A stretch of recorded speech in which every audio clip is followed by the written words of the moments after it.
안녕하세요. 자, 이번 시즌부터는 주택관리사 민법 정동섭입니다. 반갑습니다. 오늘은 우리가 시작할 때 최소한 이 정도는 해야 되지 않을까 해서 민법 생초보라고 들어가기를 할 겁니다. 근데 우리가 생초보를 하기 전에 몇 가지 좀 짚고 가야 될 부분이 하나 있습니다.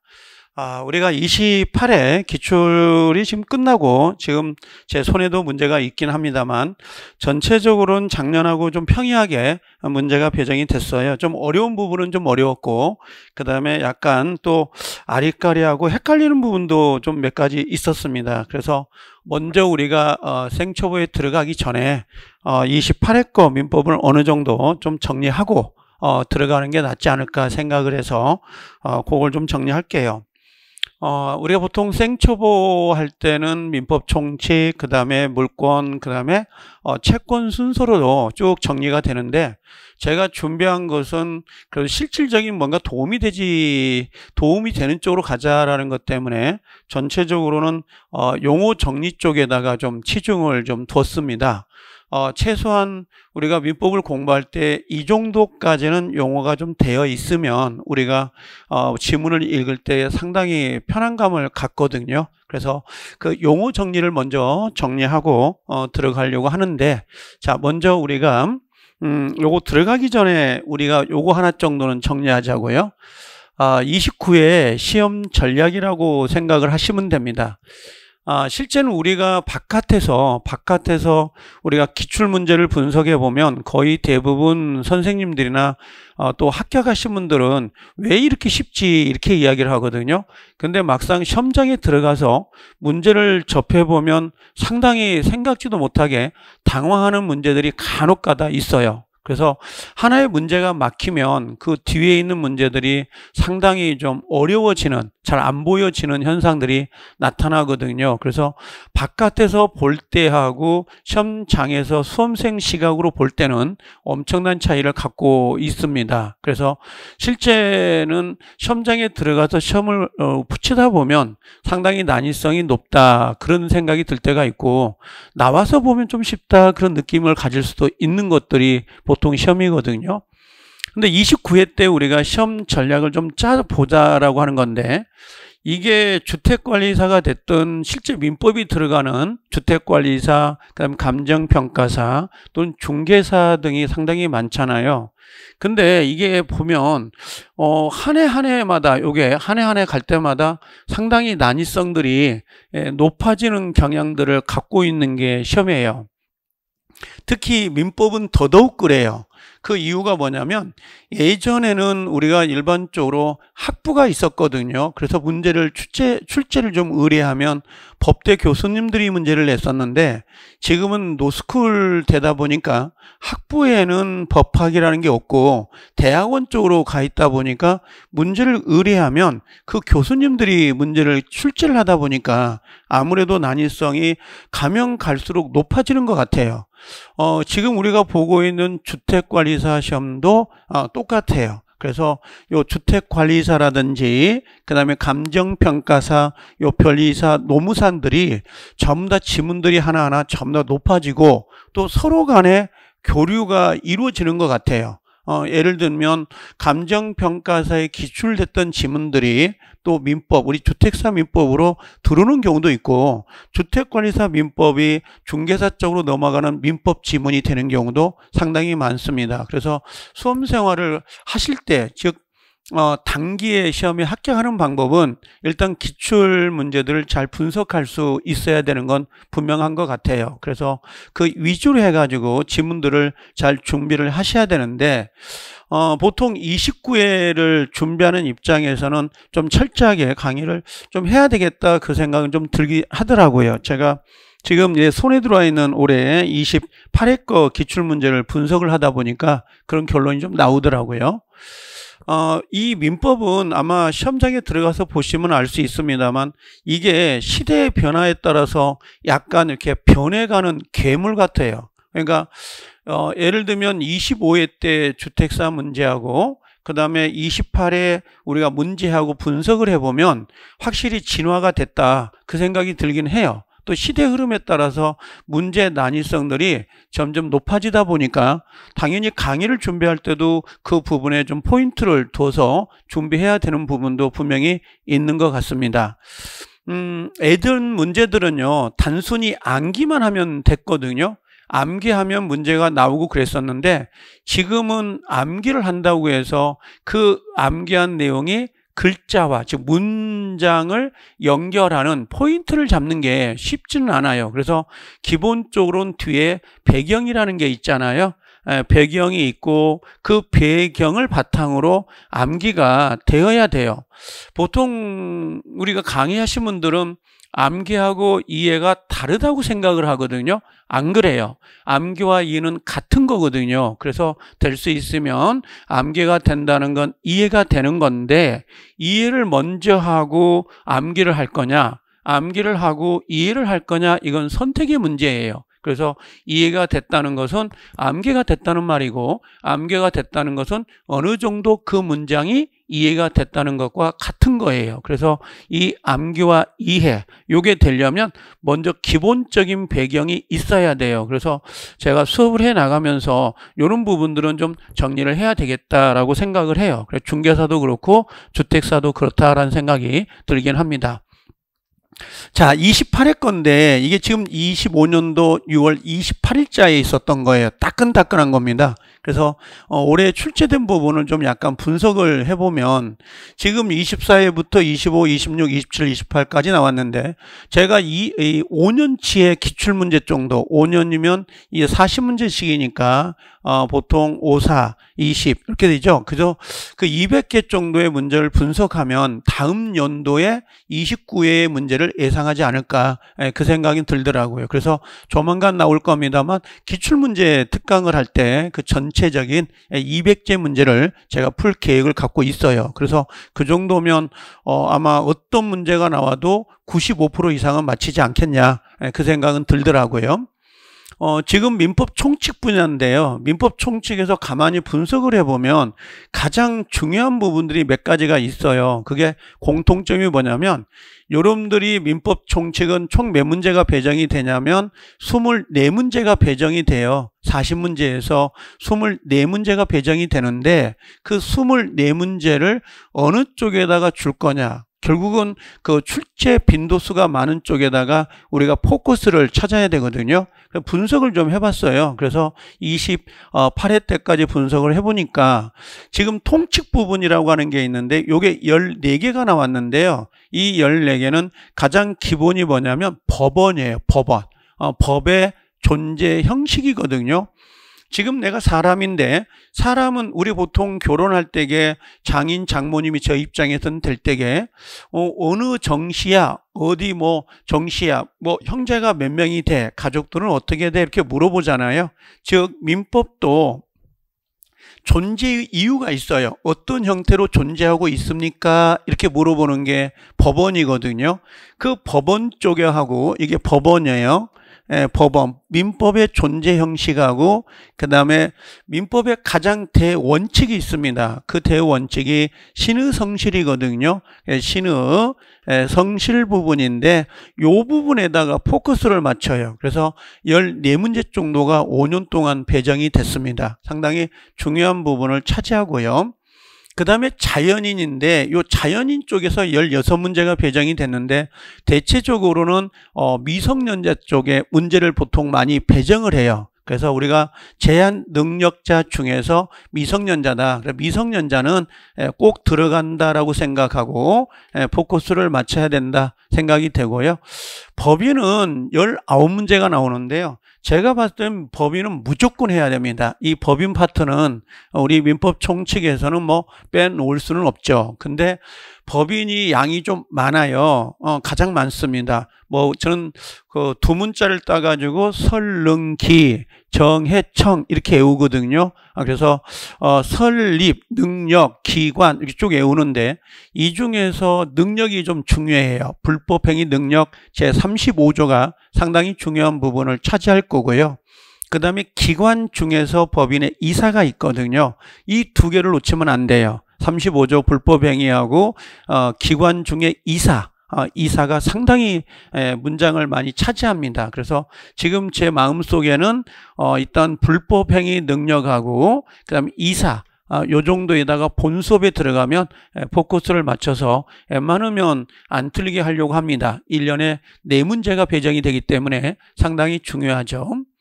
그 다음에 중요한 게 법률 행위하고 그 다음에 의사표시인데 아예 의사표시는 정해져 있어요. 통정허위 표시하고 착오 쪽에가 문제가 배정이 됩니다. 우리는 지금 생초보니까 아직은 용어가 좀 낯설긴 하지만 그렇다라고 하는 거. 그 다음에 마지막으로 소멸시효인데요. 이 소멸시효는 양이 좀 많아요. 많으면서도 불구하고 문제수는 한 2문제 정도가 배정이 되더라고요. 그래서 소멸시효는 권리를 가지고 있는데 그 권리를 행사하지 않으면 그 권리를 박탈하는 제도가 소멸시효거든요. 이 부분도 좀 논점을 잡아서 좀 이야기를 할 거예요. 그래서 지금 제가 갖고 있는 것들은 이런 부분이에요. 법인하고 그다음에 의사표시하고 요 소멸시효라고 하는 제도 있죠. 이 부분하고 될 수 있으면 대리라고 하는 부분이 있습니다. 이 부분까지는 좀 정리를 해 줘야 되지 않을까 생각은 돼요. 그래서 요건 우리가 입문 과정 시간에 포커스를 맞춰서 24개를 맞춰야 되잖아요. 근데 24개 중에서 제가 입문 과정에선 한 17개 정도의 포커스를 맞춰서 아마 강의가 이루어질 거예요. 이 정도로. 그 다음에 두 번째 파트가 물권이거든요. 근데 물권이에요. 이따 설명을 할 건데 물권은 기본적으로는 양이 엄청 많거든요. 근데 문제수는 8개만 배정이 돼요. 총 8문제가 배정이 되거든요. 8문제가 배정이 되는데요. 이 양이 많은 거에 비해서 문제수는 상당히 좀 적은 편에 해당이 됩니다. 그래서 이 중에서 가장 논점을 잡아야 될 게 우리가 이 총설 부분이에요. 요거 물권 변동, 요게 등기 부분인데 요게 엄청 중요해요. 해년마다 2문제씩은 무조건 배정이 됩니다. 생각해 보세요. 8문제에서 2문제면 거의 30%에 육박을 해요. 상당히 중요한 부분이고 그 다음에 소유권이라고 하는 게 있거든요. 이 소유권은 내 거야 라고 하는 거거든요. 자동차 내 거야, 이 가방 내 거야, 이거 내 거거든, 이 집이 내 거야 라고 한 내 거야 라는 게 소유권이에요. 내 거 하는 게 그 소유권 부분에 대해서는 상당히 8문제 정도가 배정이 되기 때문에 상당히 중요한 부분이에요. 그러면 8문제 중에서 요 물권법의 총론 부분하고 소유권만 합해도요, 이게 4문제가 돼버렸어요. 28회 때. 8문제에서 4문제가 포커스가 된 거야. 그럼 생각을 해보세요. 전체적으로 물권법을 잡으려면 상당히 어려운데, 물권 총론하고 소유권 이 두 파트만 잡아도 기본 8문제에서 4문제를 맞힌다는 거예요. 반드시 우리는 시험은 합격하기 위한 거거든요. 민법을 공부하려고 하는 게 아니에요. 민법 시험 공부를 하는 거기 때문에 계속적이고 반복적으로 출제가 되는 부분에다가 포커스를 맞춰서 공부를 하셔야 점수를 올릴 수가 있다고. 우리는 점수 따먹기 하는 거거든요. 지금 민법을 공부하려고 하는 게 아니에요. 민법을 공부하려고 하는 게 아니라 어떻게 하면 점수를 높게 맞출 거냐, 그게 중요해요. 상당히 좀 이상한 게 하나가 있는데 주택관리사에서 이 지역권이라는 건 시험에 안 나와요. 참 희한합니다. 5년 동안 지역권이 단 한 번도 나온 적이 없거든요. 그러면 29에 또 지역권이 나오지 않을 거라고 판단이 돼요. 근데 그와 다르게 감정평가사나 공인중개사 시험에서는 지역권이 반드시 들어가요. 반드시 시험 문제가 하나가 배정이 되거든요. 근데 주택관리사 시험은 없어요. 그럼 여러분들 나중에 공부할 때, 저는 강의를 하지만 여러분들 공부할 때는 지역권을 빼고 다른 걸 공부하셔야 되겠죠. 그렇게 강약을 조절해 주는 것이 상당히 중요하다 생각이 됩니다. 전세, 여기 중개사나 그 주택 감정평가에서는 요거 저당권이 상당히 중요하거든요. 근데 올해 보니까 저당권이 아예 문제가 배정되지 않고 있는 거예요. 그래서 여러분들이 공부할 때는 될 수 있으면 총론 부분하고 그 다음에 소유권, 그 다음에 물권에서는 유치권을 중심으로 공부를 하셔야 돼요. 혹시 이 동영상을 보고 있고 내가 물권법을 공부해야 되겠다, 그러면 뭐 물권, 총론, 소유권, 유치권을 위주로 해서 공부하시면 충분히 8문제 중에서 4개에서 5개는 무조건 확보가 됩니다. 그렇게 생각을 하고 접근하셔야 돼요. 자, 그 다음에 우리가 채권법입니다. 이 채권인데 여긴 채권이에요. 지금 채권법인데 이 채권법에서도 8문제가 배정이 되거든요. 근데 총론 부분이 있고 강론이 있고 매매, 임대차, 도급, 그 다음에 위임, 부당이득, 불법행위인데 가면서 용어 정리는 다 정리가 될 거예요. 자, 그런데 총론이 무조건 8개예요. 3개입니다. 요게 총론 부분은 무조건 공부를 하셔야 돼요. 채권 총론에서 많이 나오는 게 보통 채권의 종류하고 그 다음에 채무 불이행이라는 게 있어요. 그 부분하고 채권자 대위권, 채권자 취소권이라고 해서 책임재산의 보존이 있거든요. 그 부분이 좀 조심하셔야 되는 부분들이에요. 그래서 요 총론 부분하고요. 그 다음에 나머지는 골고루 나오거든요. 그래서 골고루 나오는데 반드시 나오는 게 여기서 요거더라고요. 요거 매매. 매매하고 임대차는요 반드시 한 문제씩 배정이 돼요. 기본적으로. 그래서 채권법에서는 총론, 그 다음 매매, 임대차 위주로 해서 공부를 정리해 놓으시면 될 거예요. 자, 그래서 이번에 28회 때 나왔던 것을 바탕으로 해서 정리가 됐고요. 자, 그러면 이제 분석을 다시 해볼게요. 민법 총칙은 24문제가 보통 배정이 되고요. 물권법 8문제, 그럼 채권 8문제가 내는데 웬만하면 다 하면 좋지만 다 할 수가 없어요. 민법을 하려면 다 해야 되지만 우리가 지금 하는 것은 결국은 합격하는 게 목적이거든요. 이게 합격이 목적인데 이 40문제를 다 마친다는 것은 나머지 과목, 예를 들면 시설이라든지 회계 쪽에서 뭔가를 포기해야 된다, 그런 의미거든요. 그러면 안 되죠. 그래서 항상 회계나 시설 쪽에도 상당히 난이성이 높아지기 때문에 민법은 점수를 높여서 넘겨주는 토스 역할을 해줄 수 있는 역할이 바로 민법이에요. 그렇게 만들어 놔야 되고, 그 다음에 보통 문제를 분석해 보니까 옳은 지문이 보통 14개 정도가 배정이 되고요. 그다음에 틀린 지문은 보통은 26개 정도가 문제가 배정이 되더라고요. 26개 정도가. 그 다음에 좀 약간 시험장에 가면 좀 헷갈려 하는 거예요. 이게 요 5문제, 요 사례 문제예요. 사례 문제가 상당히 당황스럽거든요. 사례 문제 정도 하고 요 박스 문제가 5문제가 배정이 됐었는데 요건 예전하고 비슷하게 출제가 됐습니다. 일단은 우리가 아직은 요거 옳은 지문하고 틀린 지문에서 틀린 쪽의 문제를 많이 배정해 주니까 아직은 우리한테는 희망이 있는 겁니다. 틀린 게 더 그래도 나름 쉽거든요. 옳은 거보다는. 그래서 희망이 있어요. 그래서 29회 때도 충분히 나오지 않을까 생각이 됩니다. 자, 그 다음에 29회 때 이제 시험을 준비할 때 가장 중요한 건 이거예요. 그냥 막연하게 시험을 준비하면 안 됩니다. 지금 여러분들은 아무것도 몰라요. 주택관리사 한 번도 공부한 적이 없다. 그럼 가장 중요한 게 뭐냐? 출발선상에서는 요거예요. 시험의 출제 수준을 좀 알고요. 그 다음에 두 번째는 그 경향을 파악하는 게 가장 중요합니다. 예를 들면 아까 민법 총칙에서 어느 파트가 시험에 나오는지, 그 다음에 물권법, 채권은 어느 파트가 나오는지를 알고 기본서가 나올 거 아니에요. 그럼 기본서에다가 그걸 반드시 표시해 놔야 돼요. 예를 들면 기본서의 민법 총칙이 문제가 많이 배정되더라. 미성년자에서. 그럼 미성년자에다가 별표시 5개. 그 다음에 법인에서도 문제가 많이 나오더라. 그럼 법인 쪽에다가 별 5개 해가지고 반드시 시험에 꼬박꼬박 나오는 것 부분에다가 빨간색을 꼭 표시해가지고 언제든지 식사하실 때나 아니면 심심할 때 책을 넘길 때마다 그 표시된 부분을 중심으로 해서 공부를 하시면 합격률이 훨씬 점수가 높아지거든요. 그래서 그걸 이 출제 수준하고 요 경향들을 반드시 기억해 놓으셔야 되고요. 그다음 본인의 그 수험 방법을 선택하는 게 가장 중요해요.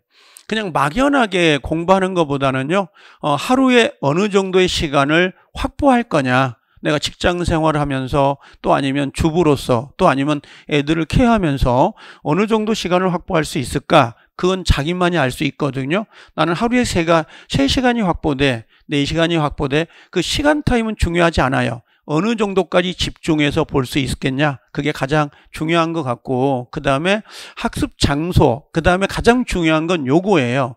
여러분들, 우리가 봤을 때는 뭐 학원이야 뭐 유튜브 같은 거 무료 동영상 올라오니까 그거 보고 따라가면 되지 않을까? 천만에 만만해요. 안 그래요.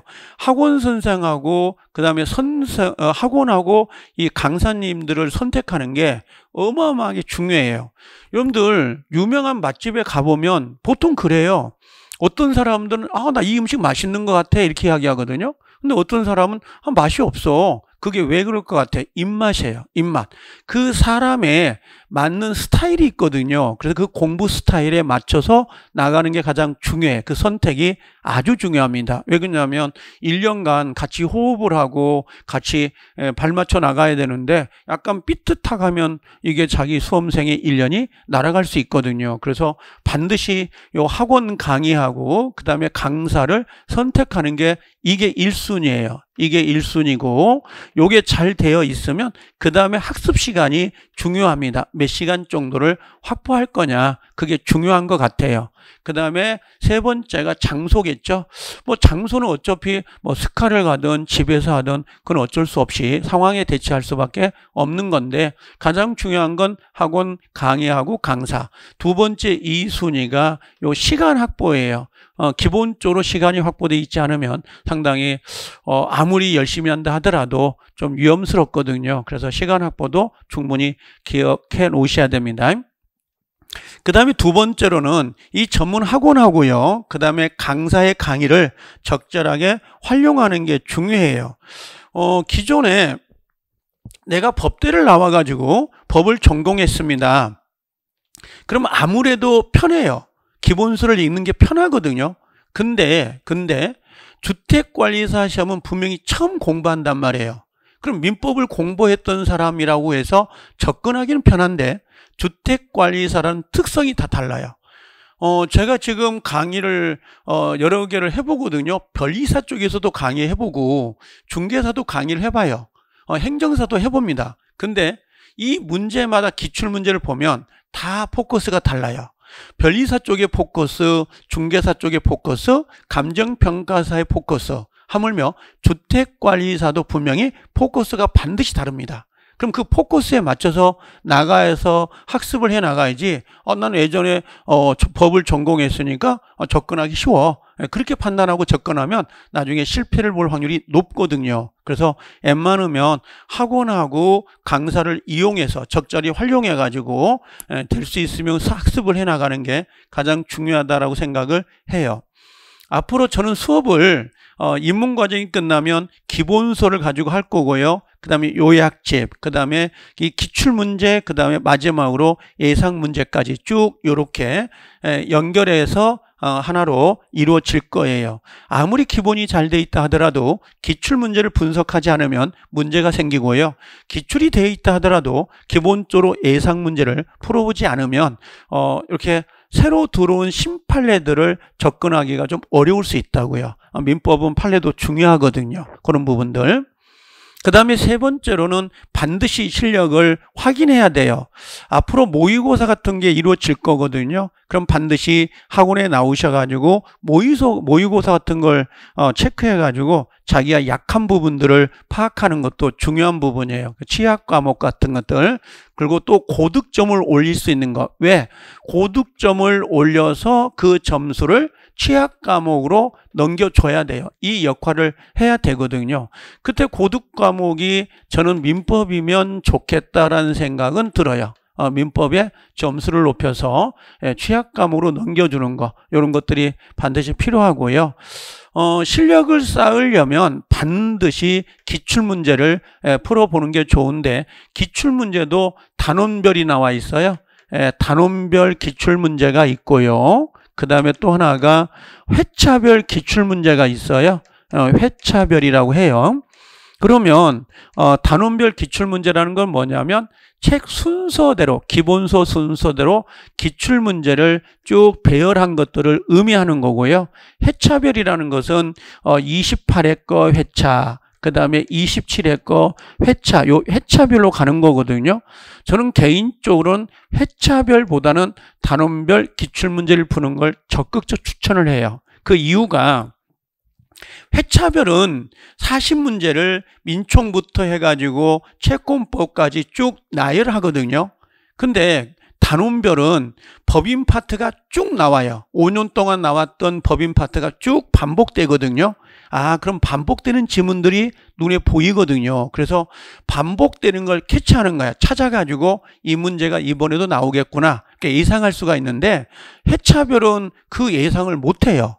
이걸. 그래서 웬만하면 단원별을 반드시 기출문제를 풀기를 추천해 드립니다. 이걸 꼭 해 주셨으면 하고요. 마지막으로 최종 마무리를 잘 하셔야 돼요. 이게 나중에 우리가 이론 같은 거, 특강 같은 걸 하거든요. 그럼 저는 이 특강 같은 걸 반드시 확인해 주셔야 돼요. 보통 우리가 수업이 이루어지면 보통 2개월, 3개월로 한 코스가 돌아가거든요.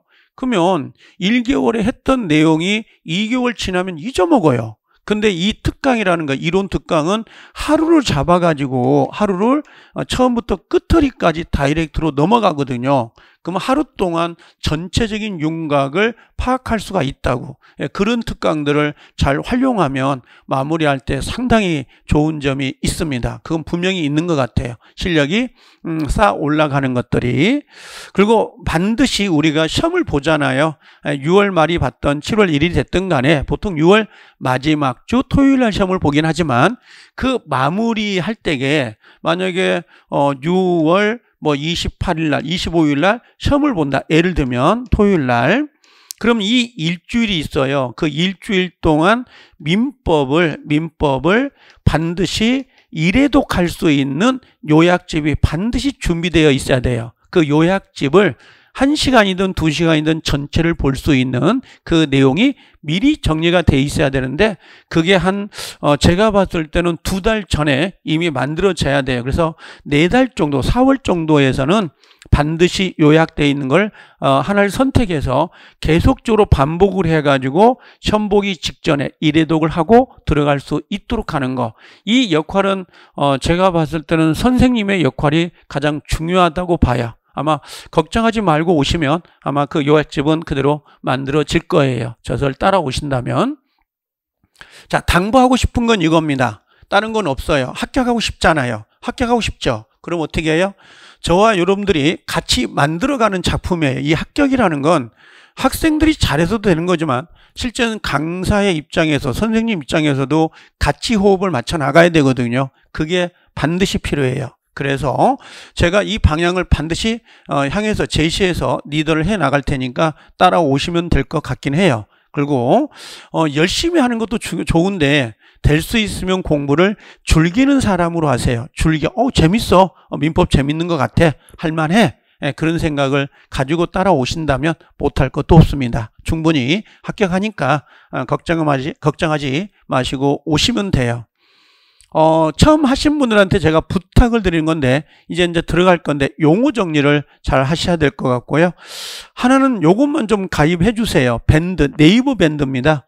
네이버 밴드에 가시면 저 정덕석 교수라고 해가지고 매일 민법이 올라가요. 한 문제씩 올라가면서 업로드가 되거든요. 그걸 풀어내시면 괜찮을 것 같으니까 요거 지금 보이시죠? 오늘 숙제입니다. 오늘 숙제니까 꼭 가입해서 들어오시면 돼요.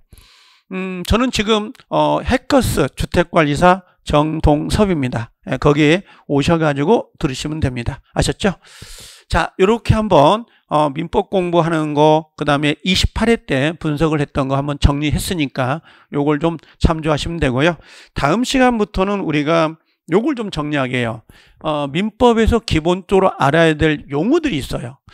고민을 상당히 많이 했어요. 이 생초보인데 이걸 뭘 가르쳐 줄까? 민법이란 개념을 가르쳐 줄까? 고민을 많이 했었는데 한 달 걸린 것 같아요. 이 고민들을. 근데 결국은 이거였어요. 민법은 가장 어려운 게 용어예요. 우리가 보통 깍두기 걸잖아요. 조직사에.